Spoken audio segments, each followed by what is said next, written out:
चीन की हालत खराब है। खासकर कोविड का दौर शुरू होने के बाद स्थिति और भी ज्यादा खराब हो गई है। बाकी बची कसर चाइना वन पॉलिसी ने पूरी कर दी।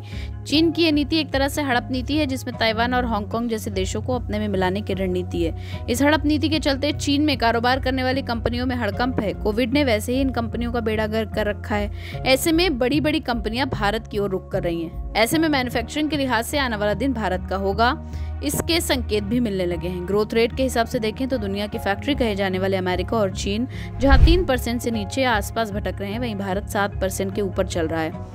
महंगाई अगर कम हो जाए तो यह आंकड़ा और भी बढ़ सकता है। पीपीपी के लिहाज से भारत अभी दुनिया में तीसरी सबसे बड़ी अर्थव्यवस्था है, जिसकी ग्लोबल इकोनॉमी में चीन और अमेरिका के बाद 7% की हिस्सेदारी है। रिजर्व बैंक ऑफ इंडिया के deputy governor Michael Devvrat Patra कहते हैं, भारत अगर अगले दशक में 11% की ग्रोथ रेट बनाए रखता है तो 2031 तक दुनिया की दूसरी सबसे बड़ी अर्थव्यवस्था बन सकता है। पहले ये अनुमान 2048 का लगाया गया था, लेकिन माइकल देवव्रत इसे 2031 तक ही अनुमान लगा रहे हैं।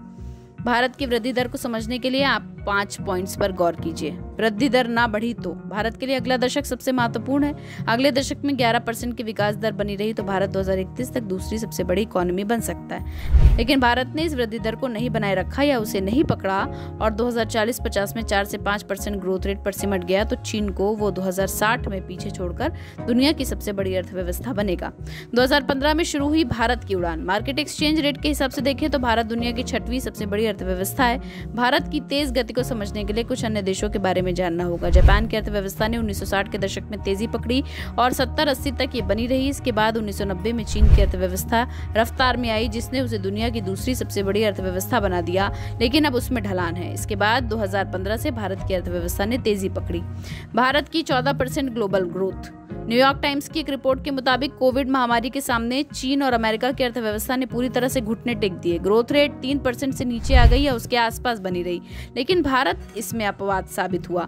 भारत पर कोविड महामारी का बहुत बड़ा असर नहीं दिखा, क्योंकि लॉकडाउन खुलते ही हर तरह के काम पटरी पर आ गए। महामारी और यूरोप में युद्ध के बावजूद भारत दुनिया की ग्रोथ रेट में 14% की हिस्सेदारी दे रहा है। असल बात तो यह है कि 2022 में भारत ग्लोबल ग्रोथ में चीन के बाद सबसे महत्वपूर्ण भूमिका निभाएगा। अहम होगा 2027 का साल। परचेजिंग पावर पैरिटी यानी कि पीपीपी के लिहाज से देखें तो मौजूदा समय में ग्लोबल जीडीपी में भारत की हिस्सेदारी 7% है, जबकि चीन की 18% और अमेरिका की 16% हिस्सेदारी है।